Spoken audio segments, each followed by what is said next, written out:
All right. I think we got the camera worked out. Good. All right. Well, thanks again for joining us, everybody online, for the small but mighty group here. It's good to be with you. So we're going to need your honesty, okay? You're going to have to. I asked you several weeks ago when we started this, how well do you think you know yourself? We're going to press into that a little more. So Jesus has this verse in the Sermon on the Mount. The Sermon on the Mount is Jesus's longest kind of teaching moment in the Bible. And really kind of what it sounds like is Jesus says, hey, here's what you've heard religion is about, or here's what you've experienced in religion, but now I tell you this. So for instance, he says in that sermon, you've heard that it said, you should not commit murder. You shall not commit murder. It's in the, what list of things is that statement in? Thou shalt not murder. What's that called? All right. We're not totally asleep today. All right. The 10 Commandments were from the Old Testament. It's like, here's what it boils down to. And Jesus says, you've heard that it said, thou shalt not murder. But I say to you, if you harbor anger in your heart toward your neighbor, you've committed murder. So, I think we've all been in the business of murder in here. On the way here, Mike says. Thank you, right? Right? Yeah, Mikey says, on the way here, Mike committed murder on the way to church. That's a good start to a story. Right after that, he says, I tell you that anyone who is angry with a brother or sister will be subject to judgment. Anyone who says to a brother or sister, basically a word that means like, you fool, they're answerable to the court. And he goes on to say this. If you are offering your gift at the altar, we just sang a song, Come to the Altar, right? And there, remember that your brother or sister has something against you. Now remember, I've said this sermon, as Jesus said, this is what you've heard religion is about, maybe. Maybe this is what you've experienced, but I'm here to tell you this. So maybe people in his day had kind of fallen into a trap that we do, that the point of, following Jesus is, showing up for an hour on Sundays, which I'm thankful you are. This is a powerful spiritual practice. Go tell your friends it's worth it, right? But we can fall into the trap of thinking if we do a set of religious things, we're good. That's what makes us good. It gives us, as Dallas Willard talks about, it gets us a barcode that at the end of the run we get scanned, and God says, "Oh, that one goes to heaven. Oops, scanned. Whoop, that one didn't bring the gifts to the altar. Goes to the bad place." That's not what it's about. Here's what he says. If you are offering your gift at the altar and there remember your brother or sister has something against you, leave your gift there in front of the altar. First, go and be reconciled to them. Then come back. Then come and offer your gift. So basically what that would have looked like is when Mikey, who wonderfully confessed that he was in the act of murder on his way to church this morning, harboring anger in his heart, if one of you, such as Mikey, were taking these words seriously, it'd be like I saw you coming to the front door and all of a sudden you went, oh wait, my sister has something against me. Gotta go, Ross, see you later. And you bolted and left. That's what Jesus' religion is about. Being an ambassador of reconciliation, as Paul talks about and what Christy read, is what the heart of Jesus is. God has come to you first. Think about this. God made the first move to make amends with you and with me. I'm going to ask you a question in a minute to kind of evaluate yourself. Mikey's already been honest. He's ready. We know his honesty radar is way up, so good for him. I hate it when my wife and I get into a conflict, and I'm sitting there mad and feeling my self-justification, and then that little voice says, "Hey, Ross, time to go say sorry." No, she was wrong. Like, there's no doubt about it. If we had judges like looking over our little argument, they would rule that she was in the wrong. I don't need to go say sorry to her. Okay, thanks. I'm going to stay right here. But then it keeps going. Hey, go say sorry. Well, that's true for me, by the way. We all know that's true. Probably my fault as well, right? But think about God. We are the ones who use our free choice, the most dangerous gift that God ever gave for the sake of relationship. We are the ones who use our free choice to go do our thing, manage our lives, and keep God around as our acquaintance and hobby. But God is the one who stepped up and said, "Hello, here I am." And not only that, faced death and evil, the full weight of what had gone wrong in the world on the cross, to spill his blood out to say, "This is a message to you and anyone who will ever live on earth, what my heart is for you." God made the first move to make amends, such that the ball is always in our court. That's the good news. So here's my question for you. Time for honesty. When faced with the truth or the possibility of needing to make amends with a friend, a coworker, family member, when faced with the possibility that you need to make amends, what often do you do? Do you think, feel, or do? When faced with the possibility that you need to go approach someone directly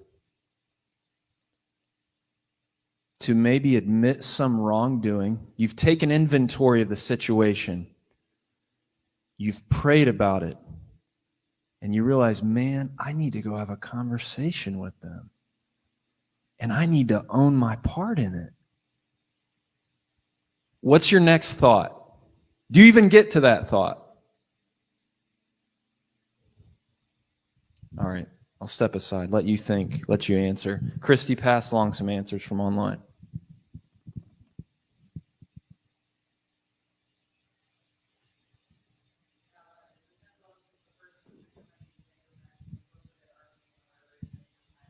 Ooh. My wife says it depends on who the person is. She says sometimes the closer the person is, the harder it is to make amends. She and I are pretty close. Sometimes it is. It's hard. It's hard with the people that you love the most. When faced with like the need that you just have some nudge that you need to think about concretely your place in the conflict, when faced with the possibility that you need to like go and say sorry, what's often your move? Avoidance. Avoidance, I hope it goes away. Mikey says. I start to rationalize. So the Alcoholics Anonymous will talk a lot about self-justification. Yeah. And Christy says she agrees. What about the rest of it? Oh, someone else says, I agree with Angela. Sorry. I didn't mean to indict you there, Christy.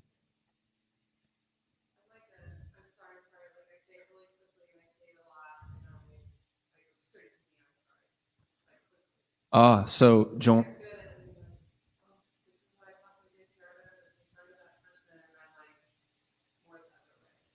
Yeah, so my sister Joanna talks about perhaps a panic, like when there's a conflict that you almost, like she rushes quickly to say, sorry, I did this. I know, like I'm stepping up. Christy does agree with that, which in a way can be avoidance all the same, because you can fail to slowly kind of take inventory, as steps 4 and 5 talk about in Alcoholics Anonymous. You cannot think prayerfully about, hey, what was really happening with me in that breakdown or that conflict.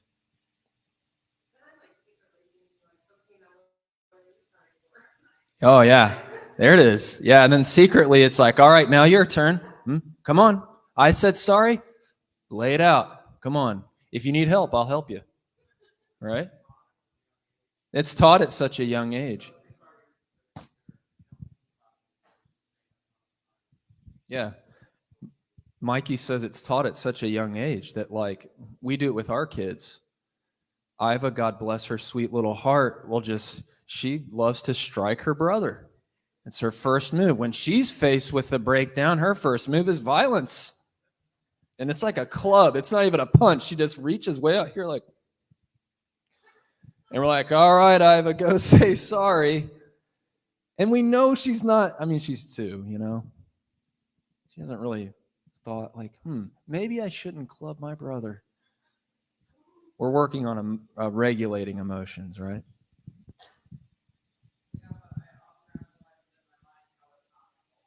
Rationalize in my mind, it's not my fault.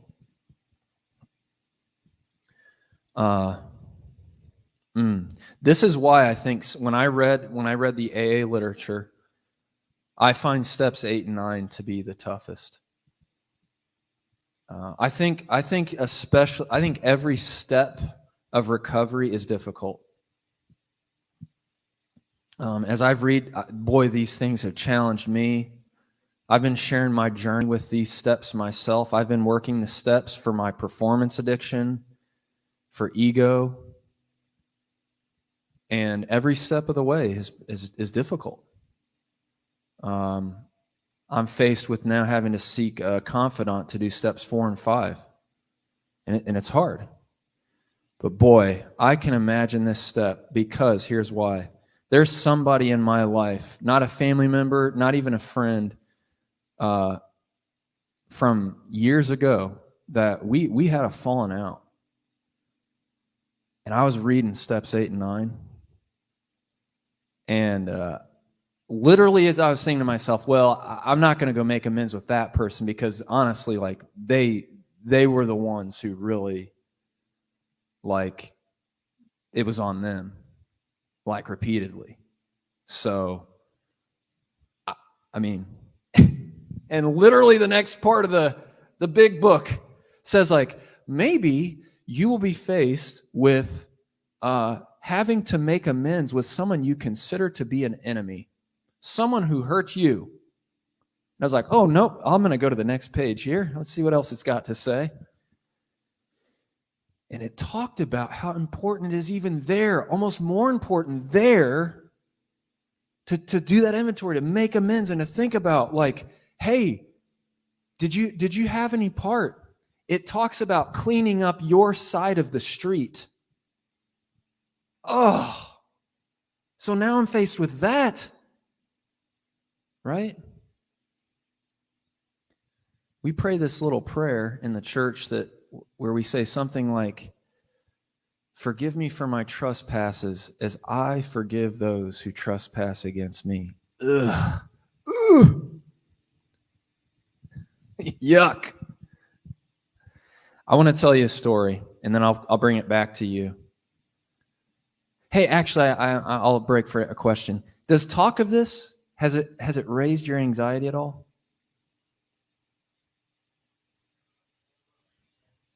Christy says we should do a blood pressure check. Yes or no? It's raised your anxiety. Yes? Raise your hand if it's a yes. We've got a few hands. Like it turned up the notch for anxiety a little bit for me. It did for me too when I read that passage of the big book. I want to tell you a story of what I saw to be a powerful, like making amends moment in the Bible that I think can really empower us and make us unafraid. The big book says that what happens a lot of times with addiction or like kind of our spiritual sicknesses is that our good and God-given instincts mingle with our fears and create this spiritual sickness that becomes a cycle. Our fear mingles with our good and God-given instincts to create a sickness and cycle that we then can't break out of. What I hope to do today is tell you a story and then reflect back on Jesus. It helps you to realize that in Jesus, there is no fear. And it's that truth that empowers us to make amends, even when we feel like we're betraying ourselves. Right? Because the thought of going to my enemy and saying, if I thought back, there are a couple things that I did that I think weren't fair to you. That felt like a self-betrayal. But if Jesus is with me, if his perfect love is casting out my fear, I can always go make amends. Be an ambassador of Christ's reconciliation. And in fact, then experience a freedom that I have not yet. Everybody, here's the story. I've talked about it a lot lately. Everybody in here, if I say the name Bathsheba, who knows that name? This is a safe space, honest space. If you don't know that name, if you don't know the story with that name, raise your hand. Thank you. Bathsheba. All right, good. See, this is good. One of the most righteous figures in all the Bible. He's in the Hall of Fame. He's in the Bible Hall of Fame. He's got a bust in wherever the city for the Bible Hall of Fame is. He's there. David. His name is King David. Jesus was called the Son of David. When people were anticipating God's restoring the people of God and God's making things right in the world, they anticipated a figure who would come and lead that charge. And the title for that guy was that he would be a son of David or an anointed one. Christ is a word that means anointed one. Messiah, same thing, means anointed one. As I say before, it's a dad joke. Christ is not Jesus' last name. It's his title. It's like King Jesus, anointed one Jesus. Son of David. David was a big dude. He was a hero.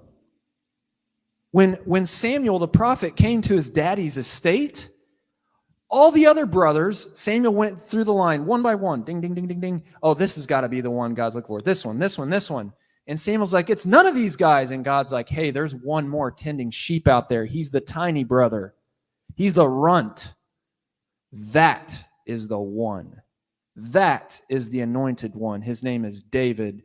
God says, I don't look on appearances, but I look on people's hearts. That David right there is the one that will be anointed king. And boy, did he become a king. Woo! David and Goliath. I think we know that one. This little boy went up against the big Philistine army and took down a giant with a slingshot. Even my son was like, Dad, how do you take out a giant with a rock? But the story is like when you have God's might with you, what's that? Maybe that's why. That's maybe why my son loves rocks. Rocks are going to figure a big deal in David's story. Stay tuned for that. David takes down a giant. His heroic rise is like, woo! Big time. Then he becomes a great warrior. Leads his people in victory. He becomes a great poet. All the Psalms, most of them, written, attributed to David. Like, he's a great leader. This guy is awesome. And then he has a fall from grace that was so bad that there are a few accounts of the kings in the Bible. There are a few of them. Not just 1st and 2nd Kings, not just 1st and 2nd Samuel. There's also Chronicles. It's one of the most boring books in the Bible. 1st and 2nd Chronicles. Full transparency. Those accounts leave this history of David's life out. They were like putting together David's story. They're like, hey, should we? Nope, don't mention it. It's out. But it got recorded in 1st and 2nd Samuel. And this is the story I tell you. You maybe know, a few of you don't, that the beginning of David's spiritual sickness became clear when he saw a woman from his rooftop named Bathsheba, and he thought she was so beautiful that he arranged to have an affair with her, and she was in a position she could not refuse. Then he had Bathsheba's husband put on the front lines and had the army withdraw while her husband was on the front lines, so he was killed. So David conspired to have her husband murdered. Sometimes when people tell the history of David, they're like, he was so great and he had that one itty-bitty incident. No. Just like alcohol, as Alcoholics Anonymous will say, is a symptom, not the sickness itself, so also David's thing with Bathsheba and Uriah, her husband, was a symptom of the sickness. And the sickness continued. We think that David had this big moment of repentance as documented in Psalm 51. There's a prophet who comes to him and says, like, hey, dude, I know what you did. God knows what you did. You better turn around. David, Psalm 51, writes out a prayer of confession. He does step 1 of Alcoholics Anonymous. He admits, man, this has become unmanageable. I'm powerless. I've been living in a kind of insanity. The only thing that can restore me to sanity is God. Step 2. Step 3, I need to turn my life and will back over to the care of God. You can see it in Psalm 51. He does steps 4 and 5. He takes a fearless and searching inventory of his life. He's telling God another and himself. He's being honest. He shows humility, a readiness to have God remove his shortcomings. He makes it all the way, steps 1 through 7. And guess what? Did everything get better? No. I've talked to a friend in recovery recently. And he and I talk about this together. I said, man, in your early stages of recovery, you're going to do the right things and not get the reward for it. If anything, it'll be the opposite. Right? For a while, you're going to do the right things and see more destruction. You're going to see the hardship you weren't seeing when you were in the sickness. You ever feel that way? You feel like you're trying to make a life change. You're trying to give your heart and life to God. You start to wake up. The fog clears a little bit, but as the fog clears, you start to see stuff you've been struggling with all along. That's what makes following Jesus hard. When we experience a spiritual awakening with Christ, we don't there's not like trumpet blasts from angels going like celebrating like, Ross, you did it. Yes. There may be those trumpet blasts, but boy, it sure doesn't sound like it in life, right? Here's what happens to David after Psalm 51. Oh, it gets bad. He goes on a war rampage against this nation of people called the Ammonites, on a bloodlust, war, rage campaign.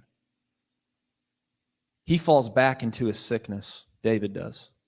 He's made it through all those steps, falls back into his sickness. Then his sons start repeating his sins. And I just want to tell you, this is a harsh word for me. So don't think I'm telling you this and I feel good about it either. If we aren't willing to make a fearless and searching inventory and then to follow it up with making amends,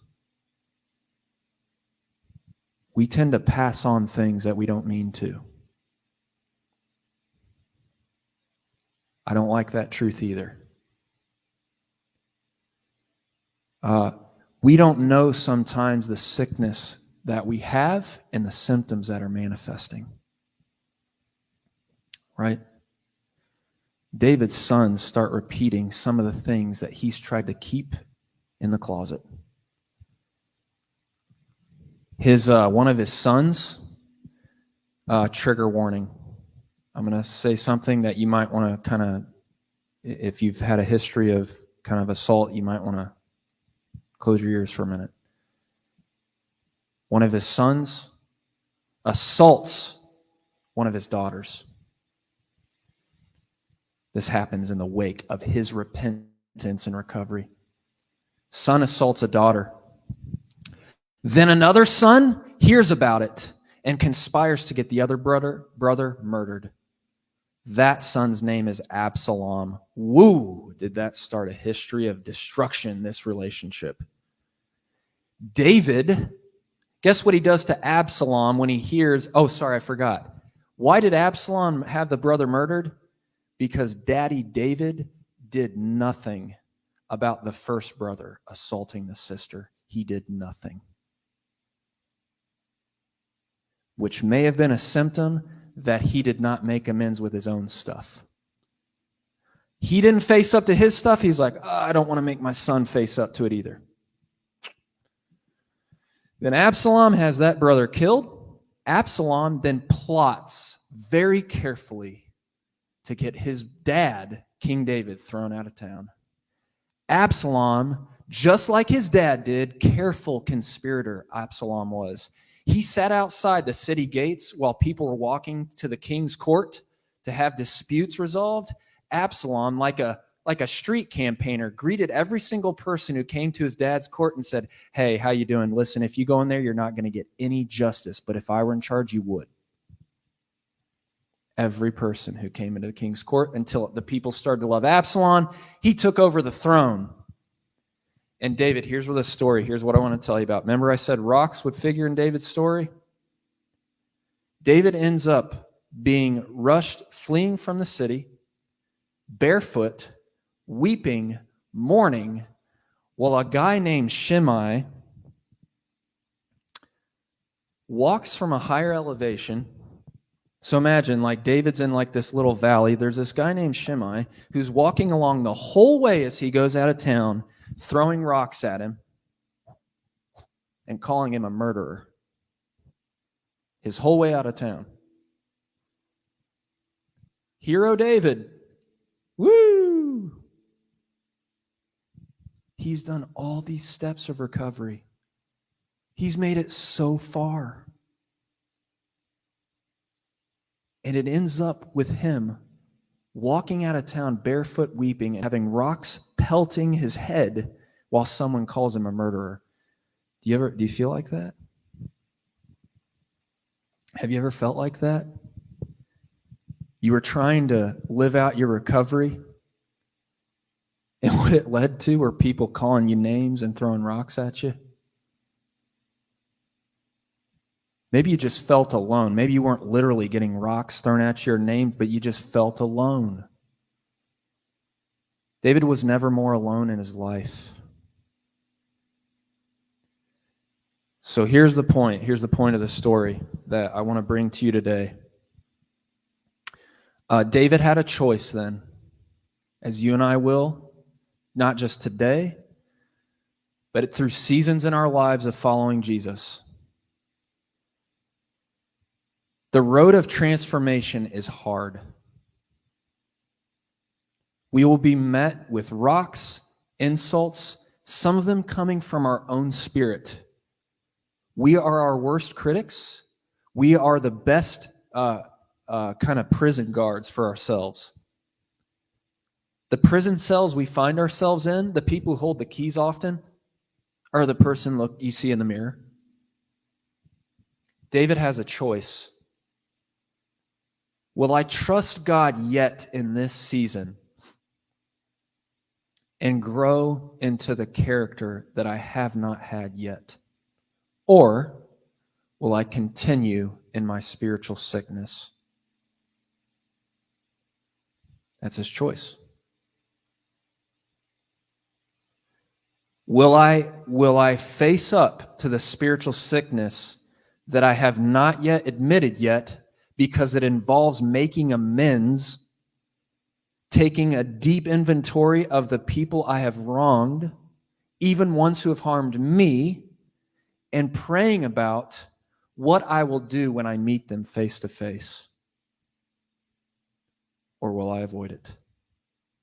Will I self-justify and stay in my prison? What do you think David did? Oh, I'll tell you the rest of the story, then I'll ask you what do you think he did. Absalom, it did not go well for him.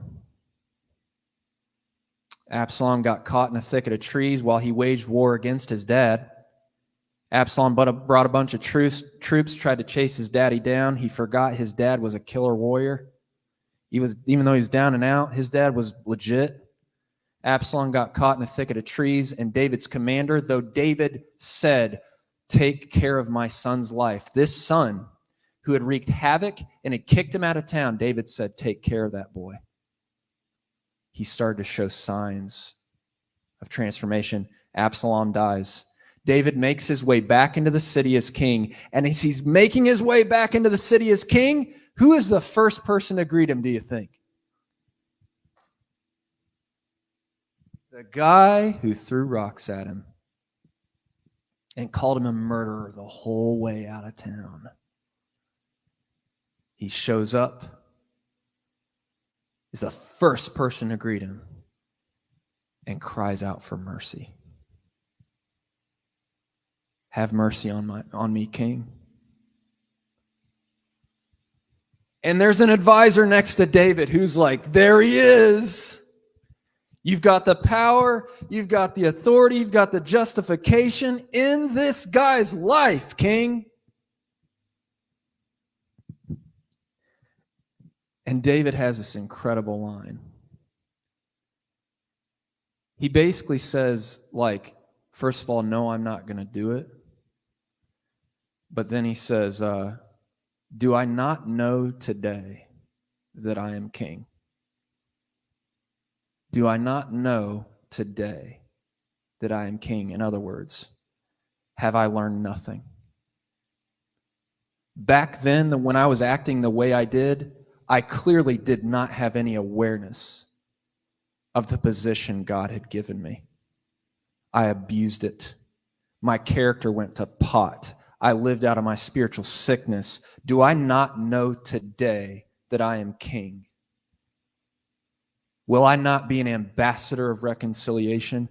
Will I not be an ambassador of God's mercy, the same mercy given to me? Yes, this dude threw rocks at me, but maybe he had good reason to. Maybe he put his hope in me and I let him down. Maybe he was throwing rocks at me because he feels pain. Maybe he was projecting his pain, projecting his fear, his hatred, and that's why he was calling me a murderer. So when's the cycle going to end? Will it end with me, or will I keep it going? David chooses the better road. He chooses to keep going in recovery. What about you? What about me? I'm going to tell you right now, I got somebody in mind that came up as I read the big book. I got work to do. Don't want to do it. But do I not know that I'm the son of a king today? Do you not know that you're the sons and daughters of King Jesus? Do you not know that? If you are, his abundant love is with you everywhere you go through the hardest turns of recovery and transformation. If his love is with you, then you are his ambassador. You are freed to be his ambassador of reconciliation and peace. It's the same for me too. So what will you do? David says, do I not know today that I am king? What do you know today? I want to give you space at home and here to let God speak to you about any of these steps that we've been doing this journey. I want to give you a full minute. I hope you don't fall asleep. Full minute. Oh my gosh, what are you going to do with yourself? To let God speak to you about any of these steps. Maybe you're back at step 1. I need to admit what's become unmanageable. I'm powerless by myself. Step 2, only God can restore me to sanity. Step 3, I need to turn my life and will back over to the care of God. Step 4, I need to take a fearless and searching moral inventory with God right now. Step 5, I need to be honest with myself, God, and another. Step 6 and 7, I need to have a readiness for God to remove these defects, a humility to have God remove shortcomings in steps 8 and 9. Thinking about the people you've wronged, maybe even ones who have wronged you, and having a willingness to make it right, as long as doing so would not bring them harm. Take a minute. God, will you reveal yourself to us now?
God, in the coming days, will you work in us? Will you work through us? For the sake of the reconciliation of all things to you. In the name of Jesus, amen. I'm going to invite Josh back up. We're going to sing that chorus a couple more times. Oh, come to the altar. The Father's arms are open wide. Forgiveness was bought with